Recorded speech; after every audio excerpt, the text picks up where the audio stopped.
ఇంకా నేను స్టార్ట్ అవునా చెప్తాను సార్, చెప్తాను అప్పుడే తీసుకురకండి సార్. రామవరంలో ఉన్నాను.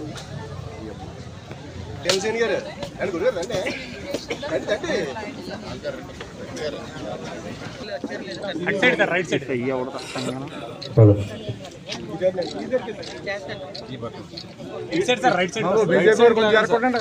గంగిరెడ్డి గారు వెనక్కోండి కొంచెం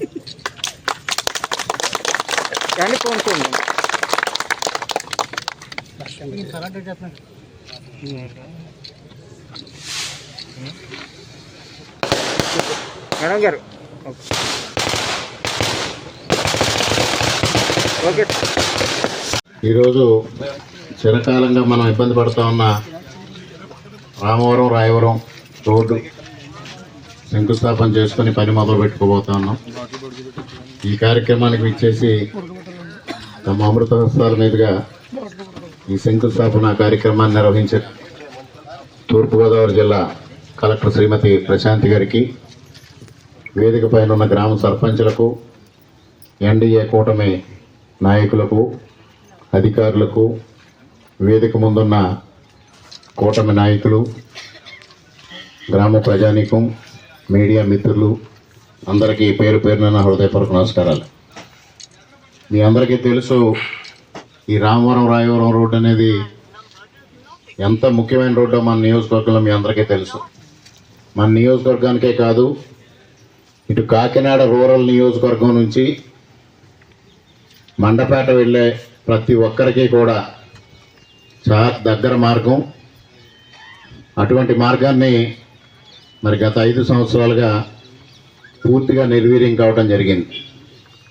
అది మన దురదృష్టమో అదృష్టమో తెలియదు, కానీ ఇది దాదాపుగా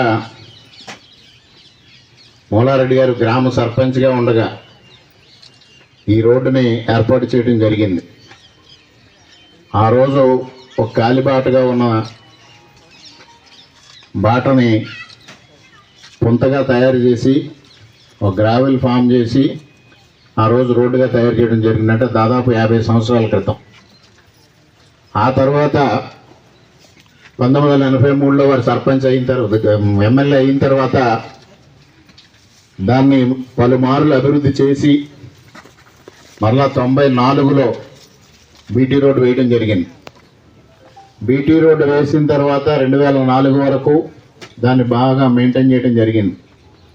2004 నుంచి 2014 వరకు కాంగ్రెస్ ప్రభుత్వ హయాంలో పూర్తిగా దాన్ని విస్మరించడం జరిగింది.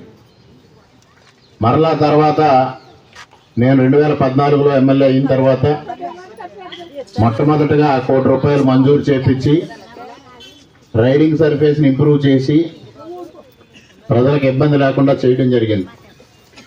తర్వాత గౌరవనీయులు శ్రీ లోకేష్ గారు పంచాయతీరాజ్ శాఖ మంత్రులుగా బాధ్యతలు స్వీకరించిన తర్వాత ఏదైతే ఈ డ్రైన్ ఉందో, ఈ డ్రైన్ వల్ల అనేక చోట్ల రోడ్డు షింక్ అవుతున్న పరిస్థితుల్లో రిటైనింగ్ వాళ్ళు కట్టాలనే ఉద్దేశంతో మరలా అదనంగా 2 కోట్లు తీసుకుని 2 కోట్లతో దాదాపుగా 1,20,00,000తో పూర్తిగా రిటైనింగ్ వాళ్ళు 80 లక్షలతో రైడింగ్ సర్ఫేస్ ఇంప్రూవ్ చేయడానికి ఆ రోజు టెండర్స్ పిలవడం, కాంట్రాక్టర్ రావడం, పని మొదలు పెట్టడం, దాదాపుగా 80 లక్షల రూపాయల పని పూర్తయింది. ఆల్మోస్ట్ రిటైనింగ్ వాళ్ళు చాలా వరకు పూర్తయింది. అటువంటి పరిస్థితుల్లో ఎన్నికలు రావడం, ప్రభుత్వం మారడం జరిగింది.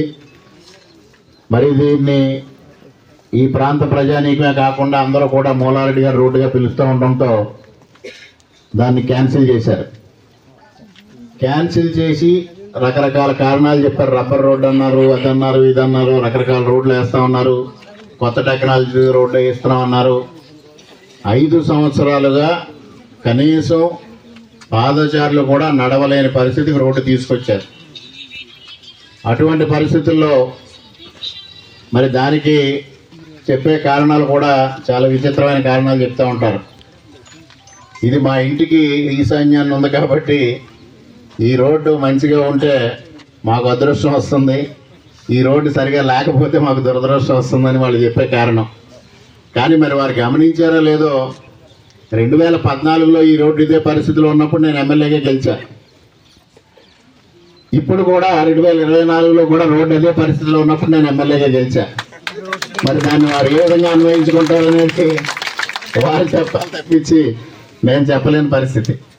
ఏది ఏమైనా ఇది 3-4 నియోజకవర్గాలకి, కాకినాడ రూరల్, మండపేట, అనపర్తి 3 నియోజకవర్గాలకి అత్యంత అనువైన రోడ్డు.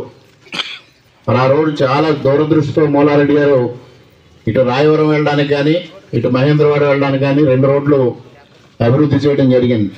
మరి ఇక్కడ ఏదైతే చిన్న కల్వట్టు ఉందో ఈ కల్వట్టు కూడా 1975లో రామవరం గ్రామ ప్రజానీకం యొక్క విరాళాలతో రోజు మూలారెడ్డి గారు నిర్మించడం జరిగింది. 50 సంవత్సరాలైనా ఆ వంతున ఎటువంటి ఇబ్బంది లేకుండా ప్రజలకి ఉపయోగకరంగా ఉంది. అదేవిధంగా ఇక్కడ కాలనీ కూడా మీ అందరికీ తెలుసు, 1983లో మొట్టమొదటగా దేవస్థానం భూములు సోషల్ వెల్ఫేర్కి ఇచ్చి గృహ నిర్మాణ పథకం చేపట్టడం మొట్టమొదటిది ఆ రోజు ఉమ్మడి ఆంధ్రప్రదేశ్ రాష్ట్రంలో ఈ రామవరం గ్రామం. మరి మూలారెడ్డి గారి దూరదృష్టికి కాలనీ కానీ రోడ్లు కానీ తార్కాణంగా నిలుస్తాయి. మరి వాళ్ళ కాలనీలో మహిళలందరూ ఇక్కడే ఉన్నారు. మీకు దాదాపుగా 33 అడుగుల రోడ్లు కనీసం గ్రామాల్లో కూడా లేని పరిస్థితి. అంత పెద్ద లేఅవుట్ ఆ రోజు తయారు చేయడమే కాకుండా మరి తర్వాత 2014-19 మధ్యకాలంలో నేను ఎమ్మెల్యేగా వచ్చిన తర్వాత మొత్తం అన్ని రోడ్లు సీసీ రోడ్లు చేయడం జరిగింది. అదేవిధంగా ఇక్కడ ఈ రోడ్లు చేసి రామవరం గ్రామ ప్రజానీకానికే కాకుండా ఈ పరంత ప్రజానీకానికి చాలా అనువుగా, అంటే ఆ రోజుల్లో ఇన్ఫ్రాస్ట్రక్చర్ డెవలప్మెంట్ మీద మౌలిక వసతుల సదుపాయాలపైన పెద్దగా నాయకులు దృష్టి సారించిన రోజుల్లో మూలారెడ్డి గారు రోడ్లు కానీ, బ్రిడ్జెస్ కానీ, హౌసింగ్ కాలనీస్ కానీ, స్కూల్స్ కానీ, పిహెచ్సిలు కానీ ఇవన్నీ ఆ రోజున ఏర్పాటు చేయడం జరిగింది. ఈ నియోజకవర్గం 1978 నుంచి ఏర్పాటు కాబడినప్పటి నుంచి అభివృద్ధిలో మూలారెడ్డి గారి చరిత్రని ఎవరూ చెరపలేరు అనేది మీ అందరికీ తెలుసు. మరి ఈరోజు రోడ్ల పరిస్థితి ఏ విధంగా ఉందో మీ అందరికీ తెలుసు. ముఖ్యంగా మనకి కెనాల్ రోడ్ని నేషనల్ హైవేగా మార్పు చేయాలనే ప్రయత్నం మొదలుపెట్టాం. మరి దాదాపుగా అది సఫలీకృతం అవుతామని కూడా ఆశాభావాన్ని మీ ముందు వ్యక్తం చేస్తా ఉన్నా. అదేవిధంగా రంగంపేట మండలంలో కానీ మిగిలిన మండలాల్లో కానీ అధ్వానంగా ఉన్న రోడ్లని పూర్తిగా మార్పు చేయాలి, పూర్తిగా అభివృద్ధి చేయాలనే దిశగా ముందుకు వెళ్ళడం జరుగుతూ ఉంది. గత ప్రభుత్వ హయాంలో ఆగిపోయిన 2 రోడ్లను, రంగంపేట మండలంలో 2 రోడ్లని ఇప్పుడు పూర్తి చేయడం జరుగుతూ ఉంది. దాదాపుగా ఒక వారం 10 రోజుల్లో అవి పూర్తిగా వస్తూ ఉన్నాయి. అదేవిధంగా ఆలయాలను అభివృద్ధి చేయడం కోసం ముఖ్యంగా ఈ గ్రామంలో ఉన్న శివాలయం కూడా ఏదైతే ఈ దేవస్థానం భూమిని ఆ రోజు మూలారెడ్డి గారు ఈ కాలనీ కోసం 14 ఎకరాలు ఇవ్వడం జరిగింది. ఆ రోజు 60,000 ఎకరానికి 60,000 చొప్పున దాన్ని డిపాజిట్ చేయడం జరిగింది.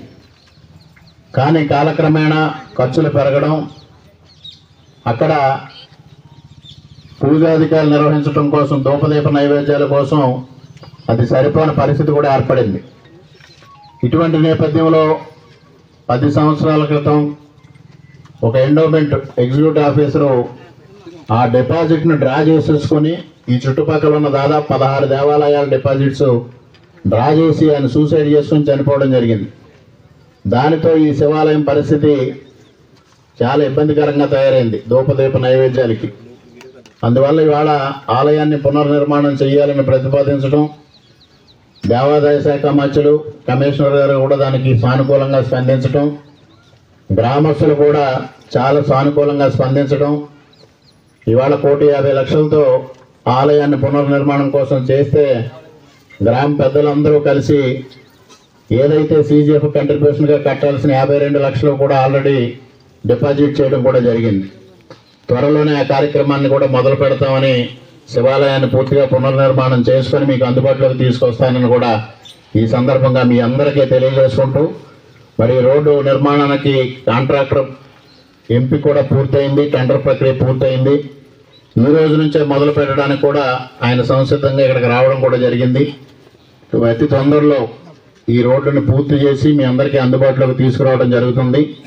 అదేవిధంగా ఈ కాలనీకి సంబంధించి ఏదైతే స్కూల్ వరకు రహదారి ఏర్పాటు చేయాలని మీరు దాదాపుగా 2009 నుంచి అడుగుతూ ఉన్నారు. అనేక మంది నాయకులు వచ్చి మీ వినాయకుడి దగ్గర ప్రమాణం చేసి కూడా రోడ్డు వేస్తామని చెప్పారు.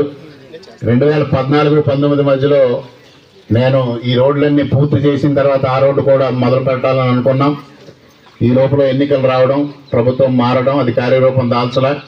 అది కూడా తొందరలోనే అది పూర్తి చేస్తామని ఈ సందర్భంగా మీ అందరికీ సవినయంగా తెలియజేసుకుంటూ, మరి ఈ రోజు కార్యక్రమానికి పిలిచిన వెంటనే వచ్చి ఈ కార్యక్రమాన్ని పూర్తి చేసినందుకు కలెక్టర్ గారికి హృదయపూర్వకంగా కృతజ్ఞతలు తెలియజేసుకుంటా ఉన్నా.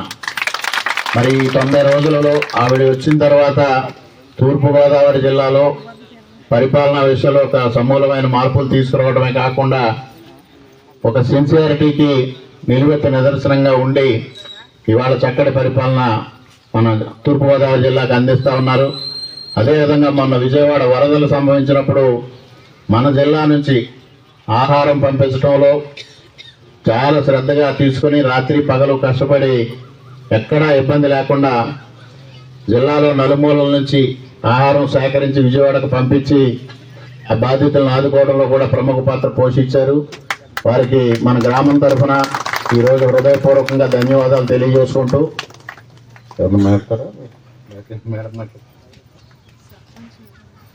అంటారమ్మా మనకి ఎన్ఆర్జీఎస్ నుంచి తూర్పుగోదావరి జిల్లా నుంచి మేడం గారు 10.5 crores 10,50,00,000 శాంక్షన్ చేశారు.